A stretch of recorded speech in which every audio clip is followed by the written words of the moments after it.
The weight of the bank statement hit me like a punch to the gut. How is it that after all these years of putting in the hours, biting my tongue, and trying to please everyone, I was still the one left holding the bag? "This is your responsibility," my parents had said, as if it were just another chore on the endless list they expected me to tackle. My older sister? She had it easy. Never had to worry about the mortgage, the utilities, or any of the stress that came with being the stable one in the family. No, she was free to collect rent from the tenants who lived in the house we grew up in, a tidy sum that she never once had to share. I had always thought family was about fairness, about working together to make things right. But fairness, it seemed, was an illusion. The longer I paid the mortgage alone, the more I began to feel like an unpaid employee in my own home. My sister, on the other hand, sailed through life with minimal effort, pocketing rent money without a second thought. What did I get in return for all the sacrifices? A house that felt more like a weight around my neck than a place of comfort. I could feel the resentment building as I scrolled through the latest bank statement, the figures blurring together in a sea of numbers that somehow seemed to mock me. It wasn't just about the money anymore. It was about the years I had spent wondering why things were this way and what I could have done differently. How did my parents think this was fair? Why had they let my sister off the hook while I struggled to keep up? Then the audit came. At first, I thought it was just another bureaucratic checkup, one of those routine things they do for tax purposes. But the results, well, they were anything but routine. What came to light changed everything I knew about my family. And in that moment, I realized I wasn't the only one who had been kept in the dark all these years. The truth was more complicated than I had ever imagined. It was one of those late-night realizations that clawed at the edges of my consciousness, refusing to let go. The house was quiet, the kind of silence that settled like dust in the corners, heavy and suffocating. I sat in the dim glow of the kitchen light, my eyes scanning through the paperwork again. My mind raced, trying to connect dots that had never seemed to line up. Something about the way my parents treated me, the way they dismissed my questions, was always off. But I couldn't put my finger on it until now. Growing up, I was always the responsible one. My parents would call me the mature one, the one who could be trusted to handle the tough stuff, whether it was taking care of the younger kids or keeping the house together while they were at work. It was a role I never questioned, because it was expected of me, and I wanted to be a good son. But as the years wore on, I started to feel like the role was wearing me thin. My sister, Emily, on the other hand, was the carefree spirit.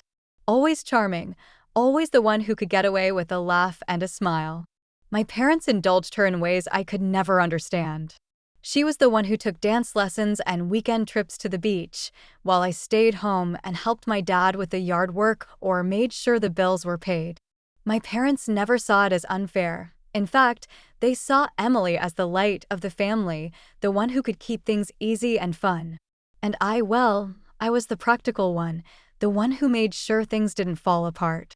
The mortgage, however, was a turning point. After my parents had moved into a smaller apartment, they asked me to help them out with the mortgage on the house. It was a family decision, they told me. They were getting older and wanted to downsize, but the house needed upkeep and someone to manage it. They needed a stable person to handle the finances and keep everything afloat. Naturally, I was the one they turned to. Emily, of course, wasn't involved in the decision. She lived in a city apartment and didn't have the means to contribute. But that didn't stop her from receiving the rent money from the tenants that lived in the house we once called home. I didn't mind at first. It seemed like a fair enough arrangement. But as the years went by, I started to notice the disparity. The mortgage payments were huge, something I had to scrape together each month. Meanwhile, Emily was pocketing rent money every single month. It wasn't a small sum. She didn't have to pay for the house, didn't have to deal with the upkeep or the stress of it all. Yet, every time I asked about it, she would shrug it off, her smile a little too innocent. "It's just the way things are, right?" she'd say, almost as if she were trying to make me believe it was my choice to bear this burden alone. The resentment started building quietly at first, then more openly. It wasn't just the money. It was the feeling that I was being taken for granted. That my parents had chosen to overlook the fact that I was shouldering the financial burden while Emily got off without lifting a finger. The worst part? I wasn't the only one who saw it. I could tell my friends and coworkers noticed the strain I was under. But when I mentioned it to my parents, they dismissed my concerns. "You're fine," they'd say. "You're a responsible adult." But how was I supposed to be responsible when I was left to deal with everything? Emily, in contrast, was treated with kid gloves. If I even tried to bring it up, my mom would cut me off, saying, "Emily's just helping in her own way, and you know it's not about money." The turning point came when my parents decided to get an audit done. At first, I thought it was just routine, some random tax audit that everyone had to go through. But when the results came back, I knew something was wrong. There were discrepancies. It was subtle at first, just a few odd numbers here and there, things I hadn't noticed before. But the more I looked, the clearer it became.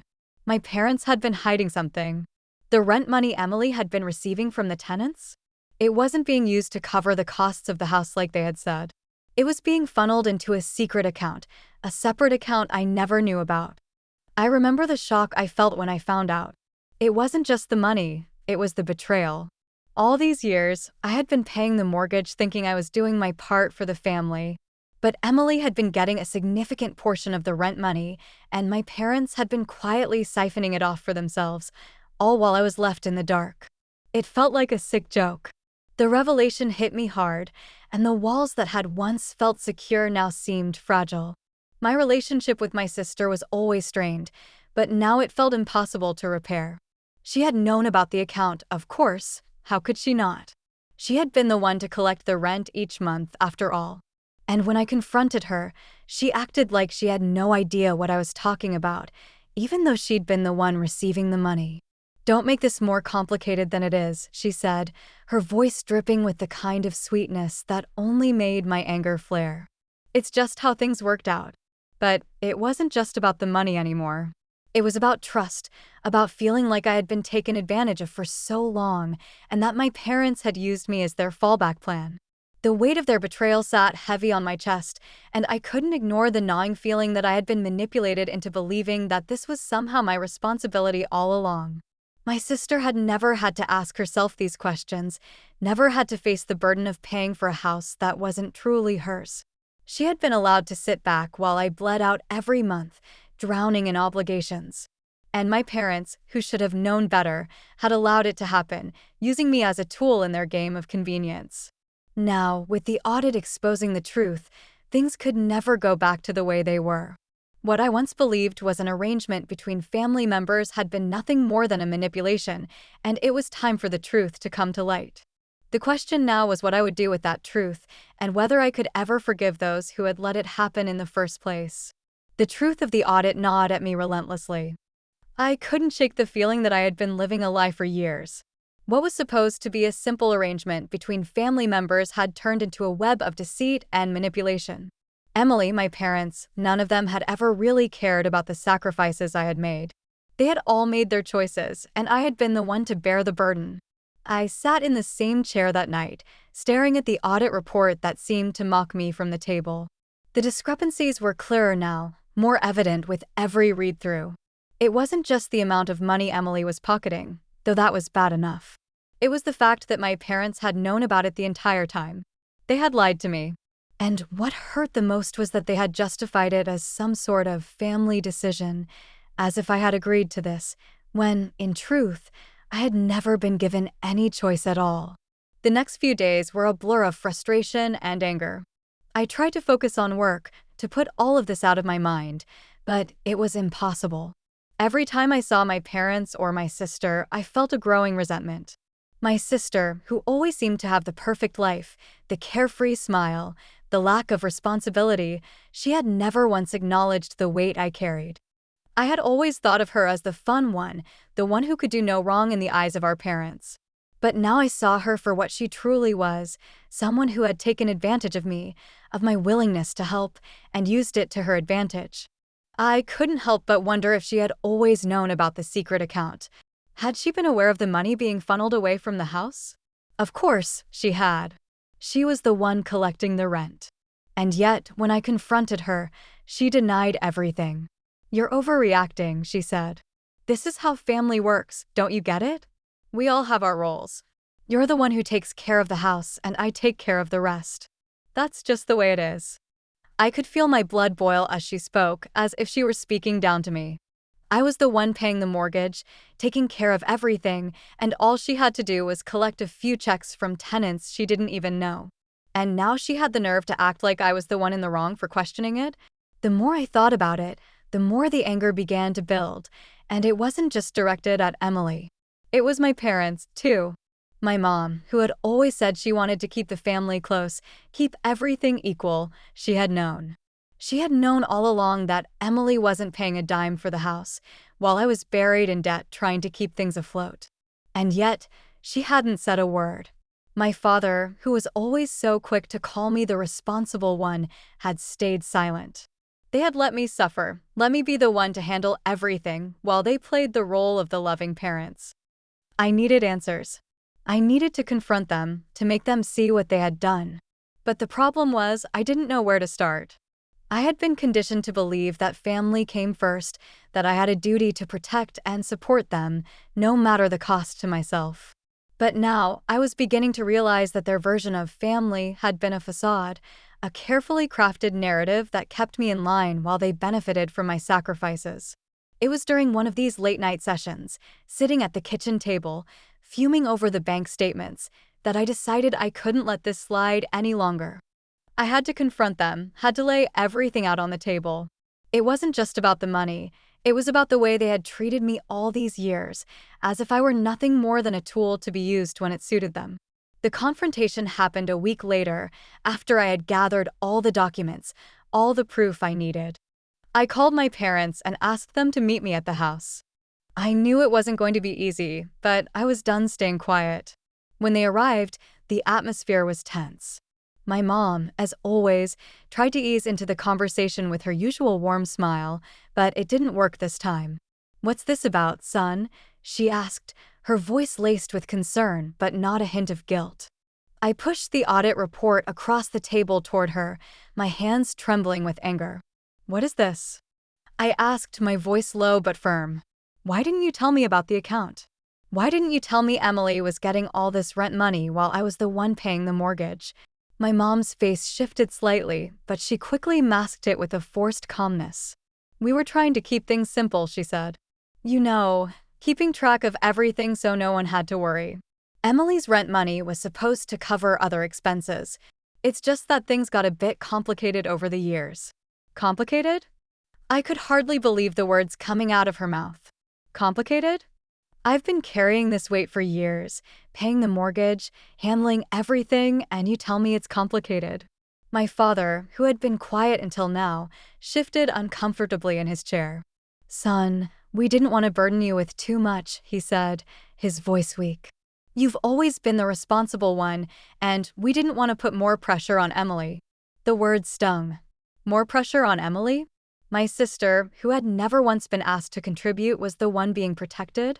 And I, who had been bending over backward to keep everything together, was left to shoulder the burden alone.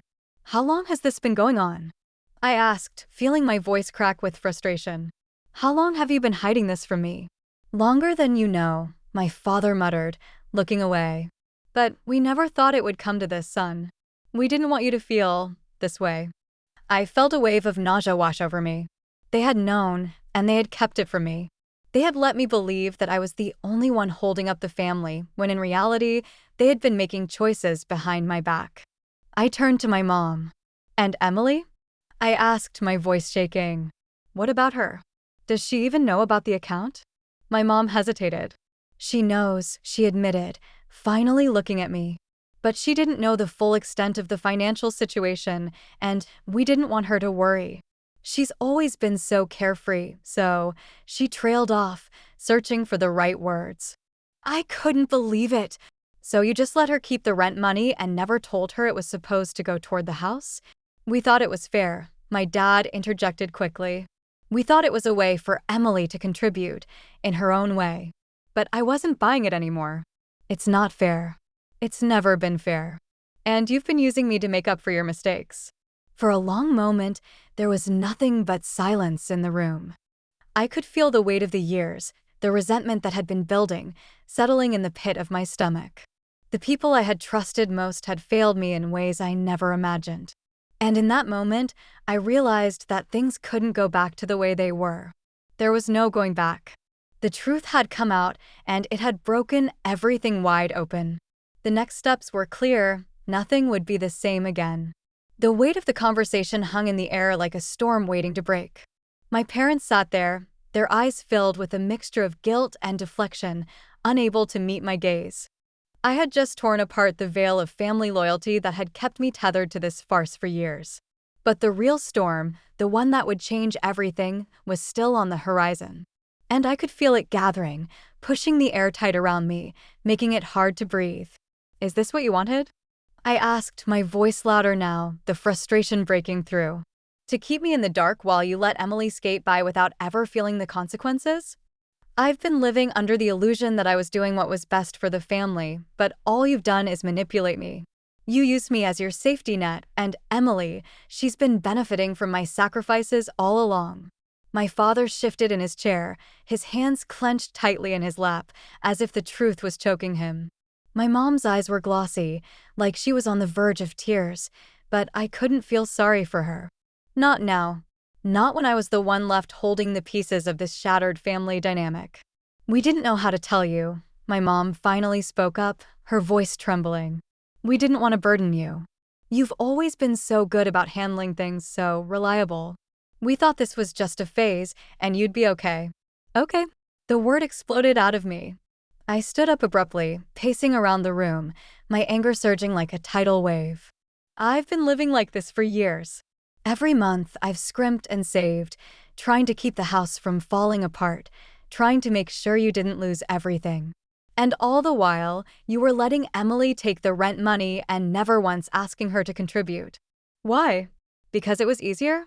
Because you thought I'd just suck it up and do the right thing? My mom stood up too, her voice becoming pleading. "Son, you don't understand. We didn't want to burden either of you. You were the one who had the means to handle it. You were always the one who could take on more, do more." My father let out a sigh, rubbing his temples. "Look, this wasn't an easy decision.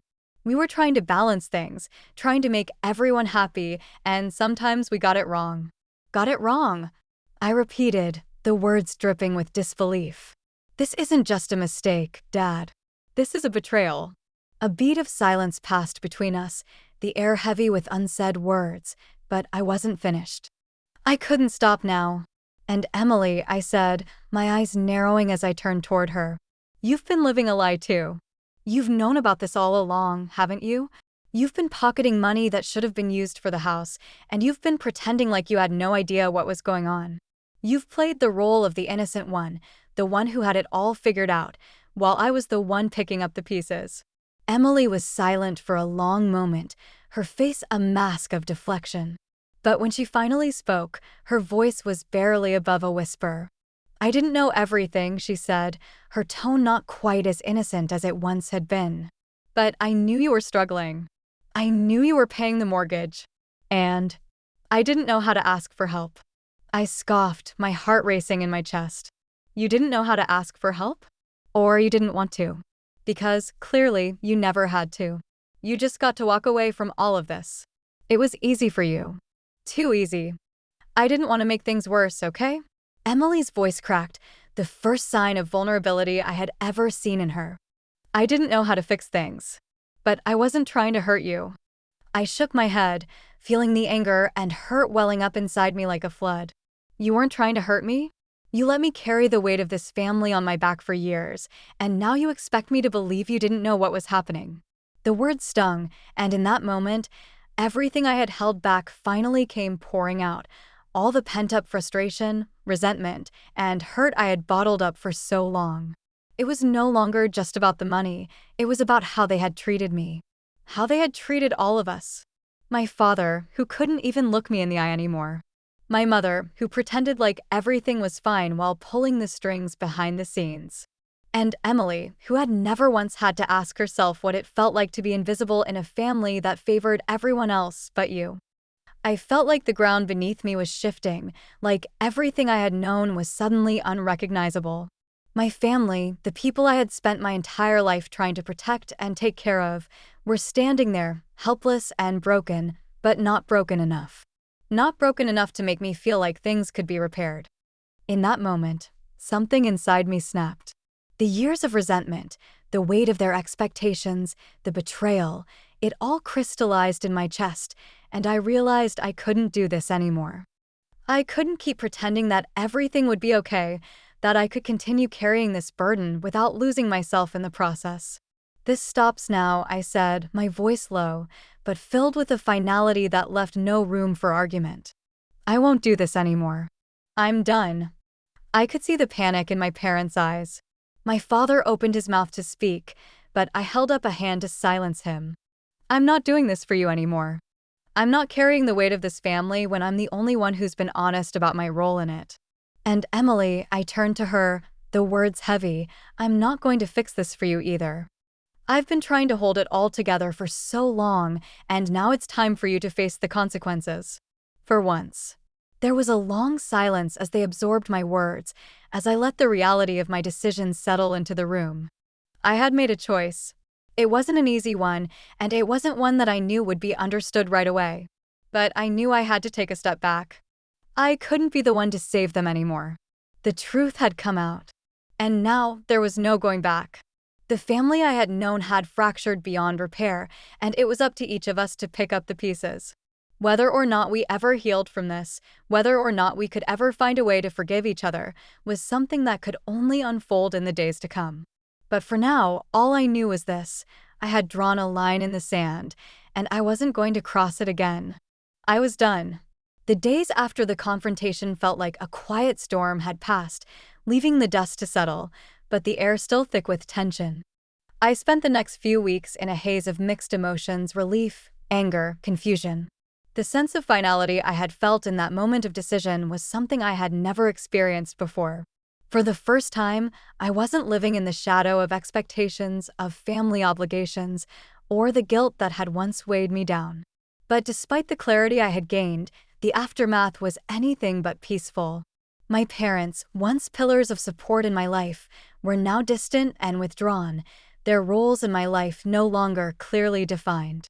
They were trying to apologize, trying to make things right, but I knew deep down that things could never go back to the way they had been. The trust had been broken, and while they may have been sorry, it wasn't enough to erase the years of resentment I had buried. They hadn't just betrayed me financially, they had betrayed me emotionally. They had turned a blind eye to the pain I had endured for years, never once acknowledging the weight I carried for the family. I remember sitting with my mom in the kitchen, a week after the confrontation. She looked at me, her face tired, the years of unspoken guilt etched in the lines around her eyes. I never meant for it to go this far, she said quietly, her voice filled with regret. We should have told you. We should have trusted you to understand. I looked at her, trying to understand what she meant. But the truth was, I was no longer sure I could trust her or my dad the way I had before. It's not just about telling me, Mom. It's about the choices you made. About how you used me to fix everything and how you let Emily take the easy road. I was the one left to pick up the pieces. You can't just apologize for that. Her eyes watered, and for a moment I almost felt sorry for her.